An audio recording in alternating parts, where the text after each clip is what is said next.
তারেক রহমানের গাড়িবহর ঘিরে এই মুহূর্তে দেখতে পাচ্ছি যে লক্ষ লক্ষ জনতা তার গাড়িবহরের পিছনে অবস্থান নিয়েছেন এবং এখান থেকে এই যে লাল সবুজ বাসটি দেখতে পাচ্ছেন সেই লাল সবুজ বাসে করে তারেক রহমান 300 ফিটের দিকে এগিয়ে যাচ্ছেন। তাকে সেখানে গণসংবর্ধনা দেওয়া হবে। সেই গণসংবর্ধনায় অংশ নেবার জন্য কিন্তু এই বিমানবন্দর থেকে কিছুক্ষণ আগেই রওনা করেছেন। প্রতিমধ্যে লক্ষ লক্ষ মানুষ, বিএনপির নেতাকর্মী যারা রয়েছেন, বিএনপি সহ বিএনপির যে অঙ্গ সংগঠনের নেতাকর্মী, তারা কিন্তু তাকে অভিবাদন জানাচ্ছেন।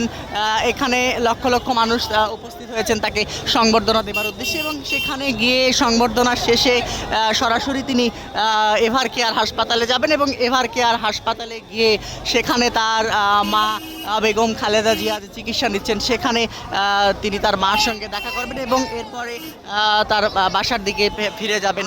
গুলশানে যে বাসা প্রস্তুত করা হয়েছে, দর্শক দেখতে পাচ্ছেন যে দেখাচ্ছিলাম যে তারেক রহমানের আগমনকে ঘিরে বিএনপি সহ বিএনপির যে অঙ্গ সংগঠনগুলো রয়েছে সেই অঙ্গ সংগঠনের নেতাকর্মীদের মধ্যে উল্লাস বিরাজ করছে। তারা কিন্তু সকাল থেকে, বিশেষ করে রাত থেকে আমরা দেখেছিলাম অনেক নেতাকর্মী তারা কিন্তু এই বিমানবন্দর এর পাশাপাশি 300 ফিট এলাকায় অবস্থান নিয়েছিল এবং তারা তারেক রহমানকে এক নজর দেখার জন্য, তারেক রহমানের বক্তব্য শোনার জন্য 300 ফিট এলাকায় এসে রাত্রি যাপন করেছেন অনেকে, সেটিও কিন্তু আমরা দেখেছি। সব মিলিয়ে এখন পর্যন্ত আমরা যেটি দেখতে পাচ্ছি যে তারেক রহমানের যে গাড়িবহর লাল সবুজ বাসটিতে তিনি রয়েছেন, তার গাড়িবহরটি কিন্তু 300 ফিটের দিকে এগিয়ে যাচ্ছে, তেমনটি কিন্তু আমরা দেখতে পাচ্ছি এবং আপনাদেরকে কিন্তু আমরা